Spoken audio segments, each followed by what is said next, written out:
ನಮ್ಮೆಲ್ಲ ಹಿರಿಯ ನಾಯಕರು, ಶಾಸಕರು, ಮಾಜಿ ಶಾಸಕರು, ಪಕ್ಷದ ಜವಾಬ್ದಾರಿ ಹೊಂದಿರುವಂಥ ಎಲ್ಲ ಮಾಜಿ ಮಂತ್ರಿಗಳು ಆದಿಡ್ಕೊಂಡು ಎಲ್ಲರೂ ಕೂಡ ಈ ಪತ್ರಿಕಾಗೋಷ್ಠಿಯಲ್ಲಿ ಕುಂತಿದ್ದೀವಿ. ಹಂಗಾಗಿ ಈ ರಾಜ್ಯದ ಮುಖ್ಯಮಂತ್ರಿಗಳು ಸಿದ್ದರಾಮಯ್ಯನವರು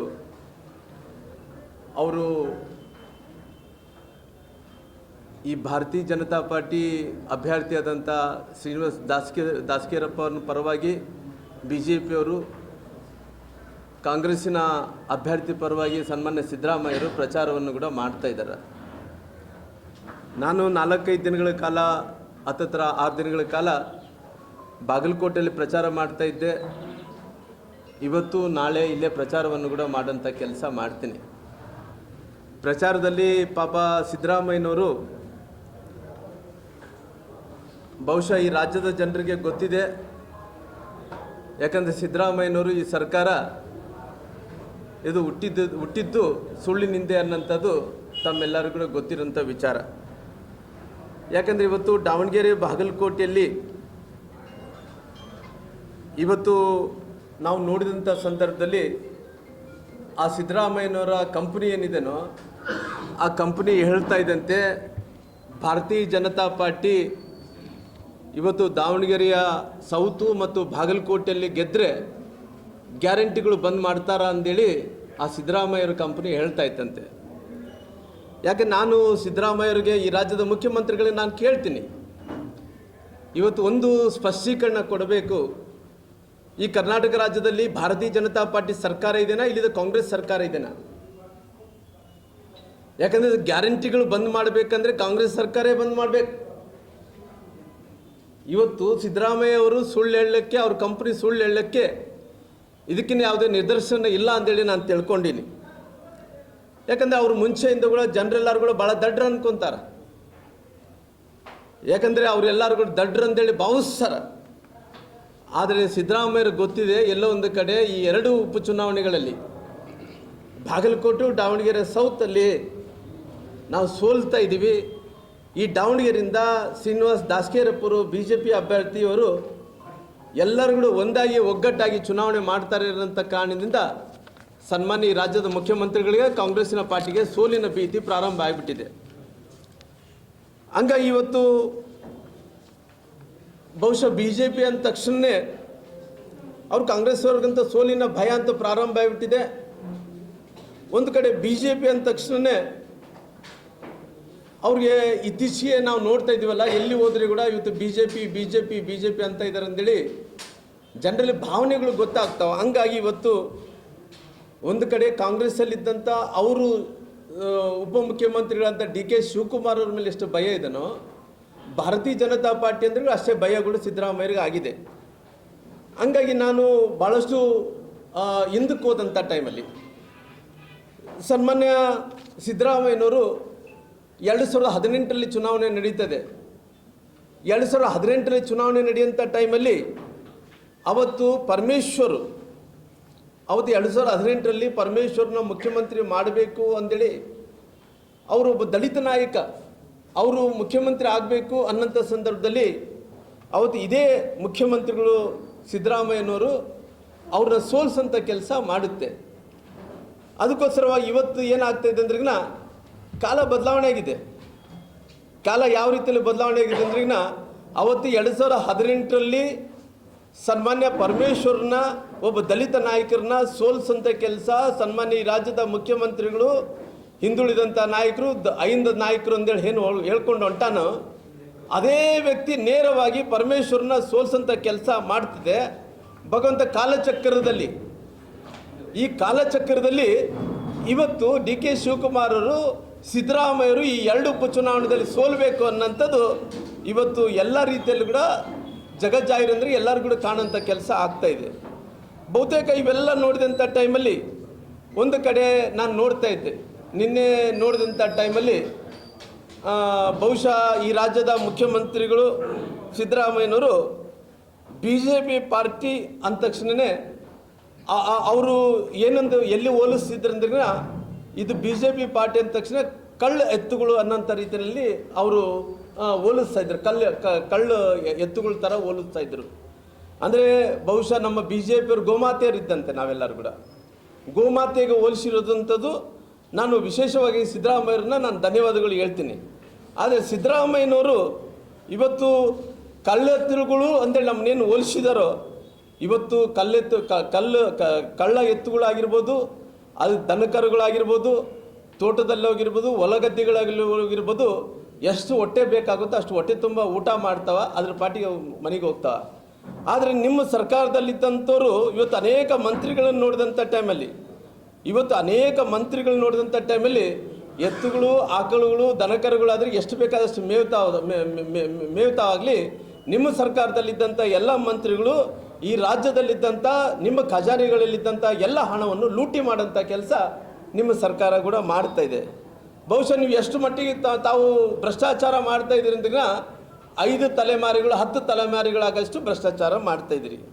ಬಹುಶಃ ಇವತ್ತು ಕರ್ನಾಟಕ ರಾಜ್ಯದಲ್ಲಿದ್ದಂಥ ಎಲ್ಲ ಬೊಕ್ಕಸನ್ನು ಖಾಲಿ ಮಾಡಿ 5 ತಲೆಮಾರಿಗೆ ಆಗೋಂಥ ಹಣವನ್ನು ಕೂಡ ಸಂಪಾದನೆ ಮಾಡೋದ್ರ ಜೊತೆಲಿ ಇವತ್ತು ಅನೇಕ ಭ್ರಷ್ಟಾಚಾರಗಳು. ಯಾವ ಇಲಾಖೆಯಲ್ಲಿ ಭ್ರಷ್ಟಾಚಾರ ಇಲ್ಲ ಹೇಳ್ರಿ? ಮಹರ್ಷಿ ವಾಲ್ಮೀಕಿ ಅಭಿವೃದ್ಧಿ ನಿಗಮದಲ್ಲಿ ಸುಮಾರಾಗಿ 187 ಕೋಟಿ ರೂಪಾಯಿ ಭ್ರಷ್ಟಾಚಾರ ಮಾಡಿದರು. ಮುಖ್ಯಮಂತ್ರಿಗಳು ಸ್ವತಃ ಒಪ್ಪಿಕೊಂಡ್ರು. ಮಹರ್ಷಿ ವಾಲ್ಮೀಕಿ ಅಭಿವೃದ್ಧಿ ನಿಗಮದಲ್ಲಿ 187 ಕೋಟಿ ರೂಪಾಯಿ ಭ್ರಷ್ಟಾಚಾರ ಆಗಿದೆ, ಅದರ 90 ಕೋಟಿ ರೂಪಾಯಿ ಮಾತ್ರ ಆಗಿದೆ, ಅದರ ಪುನಃ ವಾಪಸ್ ಕಟ್ತೀನಿ ಅಂತ ಸದನದಲ್ಲಿ ಹೇಳಿಕೆ ಕೊಟ್ಟರು.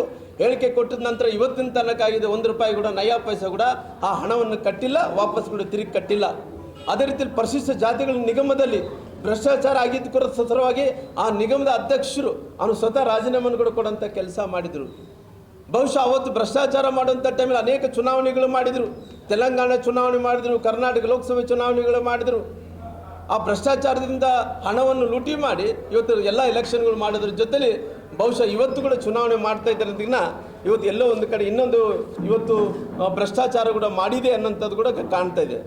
ಹಂಗಾಗಿ ಇವತ್ತು ಕಾಂಗ್ರೆಸ್ಸಿನ ಅವ್ರನ್ನ ಯಾವ ರೀತಿಯಲ್ಲಿ ಹೋಲ್ಸೋಣ, ಕಾಂಗ್ರೆಸ್ ಅವ್ರನ್ನ ಯಾವ ರೀತಿಯಲ್ಲಿ ಹೋಲ್ಸೋಣ ಅಂದ್ರಿಗಿನ ನಮ್ಮನ್ನಂಥ ಮುಖ್ಯಮಂತ್ರಿಗಳು ಆಕಳುಗಳು ಎತ್ತುಗಳಿಗೆ ಹೋಲಿಸ್ಯಾರ. ನಾನು ಕಳ್ಳೆತ್ತುಗಳ ಅಂದು ಹೋಲಿಸ್ಯ. ನಾನು ಕಾಂಗ್ರೆಸ್ ಪಾರ್ಟಿಯವ್ರನ್ನ ಹೆಗ್ಣೆಗಳಿದ್ದಂತೆ ಅವರು, ನಾನು ಹೆಗ್ಣಿಗಳಿಗೆ ಹೋಲಿಸ್ಬೇಕಾಗುತ್ತೆ ಅವ್ರನ್ನ. ಯಾಕಂದ್ರೆ ಈ ರಾಜ್ಯದಲ್ಲಿದ್ದಂಥ ಆಸ್ತಿಪಾಸ್ತಿಗಳನ್ನು ಯಾವ ರೀತಿಯಲ್ಲಿ ಹೆಗ್ಣಗಳು ಯಾವ ರೀತಿಯಲ್ಲಿ ಕೆರಿತಾವೋ ಆ ರೀತಿಯಲ್ಲಿ ಕೆರೆದು ಹಾಳು ಮಾಡುವಂಥ ಕೆಲಸ ಈ ಕಾಂಗ್ರೆಸ್ ನಾಯಕರೆಲ್ಲರೂ ಕೂಡ ಮಾಡಿದರೆ. ಹೆಗ್ಣಗಳು ಸಿದ್ದರಾಮಯ್ಯರು ಅವರು ಸುತ್ತಮುತ್ತಲೇ ಇದ್ದಾವೆ, ಅಷ್ಟೊಂದು ಹೆಗ್ಣಗಳು ಬೆಳೆಸ್ಕೊಂಡು ಕುಂತಾರ. ಹಂಗಾಗಿ ಇವತ್ತು ಜನರಲ್ಲಿ ಅಂತೂ ವಿಶ್ವಾಸವನ್ನು ಕೂಡ ಕಳ್ಕೊಂಡಿದ್ದಾರೆ. ನಾನು ಸಿದ್ದರಾಮಯ್ಯರು ಬಂದ ತಕ್ಷಣವೇ ಹೊಸ ವಿಚಾರಗಳು ಹೇಳ್ತಾರೆ ಅಂದ್ಕೊಂಡಿದ್ದೆ. ಪ್ರಚಾರದಲ್ಲಿ ಎಲ್ಲ ಕೂಡ ಹಳೆಯ ಡೈಲಾಗ್ಗಳು. ಯಾವ ಹಳೆಯ ಡೈಲಾಗ್ಗಳು ಅಂದರೆ ಮತ್ತೆ ಕೇಂದ್ರ ಸರ್ಕಾರ ನರೇಂದ್ರ ಮೋದಿಜಿ ಬಿಟ್ಟರೆ ಬೇರೆ ಯಾವ ಡೈಲಾಗ್ಗಳಿಲ್ಲ. ಯಾವುದನ್ನು ನೋಡು ಮೋದಿಜಿ ಬಗ್ಗೆ ಬೆಟ್ಟು ಮಾಡೋದು ನೋಡ್ಸೋದು ಬಿಟ್ರಿಗಿನ ಯಾವುದೂ ಹೊಸ ಡೈಲಾಗ್ ಅಂತೂ ಅವರು ಮಾಡಿಲ್ಲ. ನಿಮ್ಮ ಸರ್ಕಾರ ಏನೂ ಮಾಡಿಲ್ಲ ಅನ್ನೋಂಥದ್ದು ಕೂಡ ಗೊತ್ತಿರೋಂಥ ವಿಚಾರ ಅನ್ನೋಂಥದ್ದು ಕೂಡ ಈ ರಾಜ್ಯದ ಜನರಿಗೆ ಗೊತ್ತಿರೋಂಥ ವಿಚಾರ. ಇವತ್ತು ನಿಮ್ಮ ಸರ್ಕಾರದ ಪರಿಸ್ಥಿತಿ ಯಾವ ರೀತಿಯಲ್ಲಿದೆ? ಇವತ್ತು ನಿಮ್ಮ ಸರ್ಕಾರ ಅನ್ನೋಂಥದ್ದು ICU ಸ್ಥಿತಿಯಲ್ಲಿದೆ. ICU ಸ್ಥಿತಿಯಲ್ಲಿ ಒಂದು ಸಾರಿ ಈ ಸರ್ಕಾರಕ್ಕೆ ಏನೇನು ಅಕಸ್ಮಿತವಾಗಿ ICU ಅನ್ನೋದಂತ ಬಂದಾದ್ರಿಗಿನ ಈ ಸರ್ಕಾರದ ಕತೆ ಮುಗಿದೋಯ್ತು.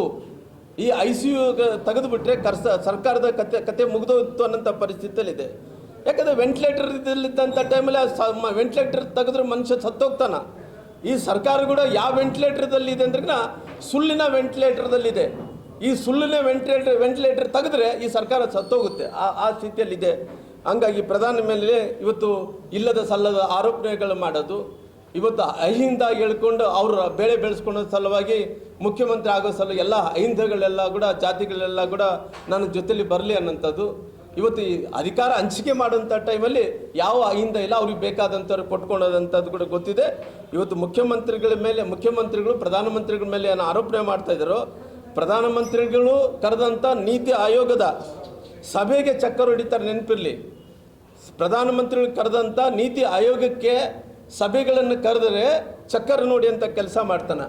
GST ವಿಚಾರದಲ್ಲಿ ಇಷ್ಟೊಂದು ದೊಡ್ಡ ಮನುಷ್ಯ ಮಾತಾಡ್ತಾನಲ್ಲ, GST ಸಭೆಗೆ ಕರೆದ್ರೆ ಕೂಡ ಅಲ್ಲಿ ಕೂಡ ಚಕ್ಕರ್ ಹೊಡಿ ಅಂತ ಕೆಲಸ ಮಾಡ್ತಾನೆ. ಅದೇ ರೀತಿಯಲ್ಲಿ ಇವತ್ತು ಮಿಡ್ಲ್ ಈಸ್ಟ್ಗಳಲ್ಲಿ ಇವತ್ತು ಯುದ್ಧಗಳು ಆಗ್ತಾ ಇದ್ದಾವೆ. ಈ ಮಿಡ್ಲ್ ಈಸ್ಟ್ದಲ್ಲಿ ಯುದ್ಧಗಳಾಗೋಂಥ ಟೈಮಲ್ಲಿ ರಾಜ್ಯದ ಬಗ್ಗೆ ಏನು ಮಾಡಬೇಕು, ಚರ್ಚೆಗೆ ಬರ್ರಿ, ಯಾವ ರೀತಿಯಲ್ಲಿ ಸರಿಪಡಿಸಬೇಕು ಅನ್ನೋಂಥ ವಿಚಾರ ಕರೆದ್ರೆ ಕೂಡ ಆ ಮಿಡ್ಲ್ ಈಸ್ಟ್ ವಿಚಾರ ಬಂದಂಥ ಟೈಮಲ್ಲಿ ನಮ್ಮ ರಾಜ್ಯಕ್ಕೆ ಏನಾಗಬೇಕು ಅನ್ನೋಂಥ ವಿಚಾರ ಬಂದಂಥ ಟೈಮಲ್ಲಿ ಇವತ್ತು ಕೇಂದ್ರ ಸರ್ಕಾರ ನರೇಂದ್ರ ಮೋದಿಜಿ ಸಭೆ ಕರೆದ್ರೆ ಕೂಡ ಆ ಸಭೆಗಳು ಕೂಡ ಚಕ್ಕರ್ ಹೊಡೆಯಂಥ ಕೆಲಸ ಮಾಡ್ತಾನೆ. ಇವ್ರಿಗೇನು ನೈತಿಕತೆ ಇದೆ ಅಂತೇಳಿ ಪ್ರಧಾನಮಂತ್ರಿಗಳ ಬಗ್ಗೆ ಮಾತಾಡೋದು. ಹಂಗಾಗಿ ಈ ರಾಜ್ಯದಲ್ಲಿ ಇವತ್ತು ಕಾಂಗ್ರೆಸ್ ಸರ್ಕಾರ ಸಂಪೂರ್ಣವಾಗಿ ದಿವಾಳಿಯತ್ತೋಗಿದೆ. ನಮಗೆ 100ಕ್ಕೆ 100% ಇವತ್ತು ಏನು ದಾವಣಗೆರೆ ಸೌತ್ ದಕ್ಷಿಣ ಈ ಭಾರತೀಯ ಜನತಾ ಪಾರ್ಟಿ ಅಭ್ಯರ್ಥಿ ಆದಂಥ ಶ್ರೀನಿವಾಸ್ ದಾಸಕೀರಪ್ಪ ಕರೇಪ್ಪನವರು 100ಕ್ಕೆ 100% ಗೆಲ್ಲಿತಾರಂಥ ವಿಶ್ವಾಸ ಇದೆ. ಎಲ್ಲ ಅಹಿಂದ ಸಮುದಾಯಗಳು, ಹಿಂದುಳಿದಂಥ ಸಮುದಾಯಗಳು, ಮುಂದುವರೆದಂಥ ಸಮುದಾಯಗಳು ಎಲ್ಲ ಕೂಡ ಇವತ್ತು BJPಗೆ ಮತ ಕೊಡಬೇಕು. 2 ಉಪಚುನಾವಣೆಗಳಲ್ಲಿ BJP ಅಭ್ಯರ್ಥಿನ ಗೆಲ್ಲಿಸ್ಬೇಕನ್ನಂತ ಅದು ಗಟ್ಟಿಯಾದಂಥ ಸಂಕಲ್ಪ ಮಾಡಿರೋ ಕಾರಣ ನಮಗೆ ವಿಶ್ವಾಸ ಇದೆ. ನಮ್ಮ ಎಲ್ಲ ನಾಯಕರು ಒಟ್ಟಾರೆಯಾಗಿ ಕೆಲಸವನ್ನು ಕೂಡ ಮಾಡ್ತಾಯಿದ್ವಿ. ಈ ಬಾರಿ ಭಾರತೀಯ ಜನತಾ ಪಾರ್ಟಿ ಗೆಲುವಾಗುತ್ತೆ, ಕಾಂಗ್ರೆಸ್ ಪಾರ್ಟಿಯ ಸೋಲಾಗುತ್ತೆ. ಶ್ರೀನಿವಾಸ್ ದಾಸಕೇರಿ ಕರೇಪ್ಪನವರು ಗೆಲ್ಲಿತಾರನ್ನಂಥ ವಿಶ್ವಾಸವನ್ನು ಕೂಡ ವ್ಯಕ್ತಪಡಿಸೋಂಥ ಕೆಲಸ ಮಾಡ್ತೀನಿ. ಅಂದರೆ ಒಬ್ಬೊಬ್ಬರು ತಲೆ ಮೇಲೆ ಅಂದರೆ ನೀವೇನು ಇವತ್ತು ಇಲ್ಲೆಲ್ಲರೂ ನಾವೇನು ಕುಂತೀವೋ ಯಾರು ನಮ್ಮ ಹುಟ್ಟಂಥ ಮಕ್ಕಳ ಮೇಲೆ ಕೂಡ ಅಂದರೆ ಹುಟ್ಟಂಥ ಮಕ್ಕಳ ಮೇಲೆ ಕೂಡ ಯಾವುದೇ ಜಾತಿ ವ್ಯಕ್ತಿಗಳಾಗಿರ್ಬೋದು, ಯಾವುದೇ ಪಕ್ಷದ ನಾಯಕರಾಗಿರ್ಬೋದು, ಹುಟ್ಟಂಥ ಮಕ್ಕಳ ಮೇಲೆ ಕೂಡ 1.5 ಲಕ್ಷ ಸಾಲವನ್ನು ಹೊರಿಸಿದ್ದಾರೆ. ನಮ್ಮೆಲ್ಲರ ತಲೆ ಮೇಲೆ 1.5 ಲಕ್ಷ ಸಾಲವನ್ನು ಮಾಡೋಂಥ ಕೆಲಸ ಎಲ್ಲ ಮುಖ್ಯಮಂತ್ರಿಗಳು ಸಾಲ ಮಾಡಿದರು. ಇಷ್ಟೊಂದು ದೊಡ್ಡ ಸಾಲವನ್ನು ಯಾರು ಕೂಡ ಮಾಡಿದ್ದಿಲ್ಲ. ಹತ್ತಿರ 4 ಲಕ್ಷ ಕೋಟಿ 8 ಲಕ್ಷ ಕೋಟಿ 8 ಲಕ್ಷ ಕೋಟಿ ಸಾಲವನ್ನು ಮಾಡೋಂಥ ಕೆಲಸ ಮಾಡಿದನ. ಎಲ್ಲರಿಗೂ 1.5 ಲಕ್ಷ ರೂಪಾಯಿ ಸಾಲವನ್ನು ತಲೆ ಮೇಲೆ ಹೊರಿಸೋಂಥ ಕೆಲಸ ಈ ರಾಜ್ಯದ ಮುಖ್ಯಮಂತ್ರಿಗಳು ಇತಿಹಾಸದಲ್ಲಿ ಇಂಥ ಮುಖ್ಯಮಂತ್ರಿಗಳು ಯಾರು ಕಂಡರಿಯದ ರೀತಿಯಲ್ಲಿ ಸಾಲವನ್ನು ಮಾಡೋಂಥ ಕೆಲಸ ಮಾಡಿದ್ದಾನೆ.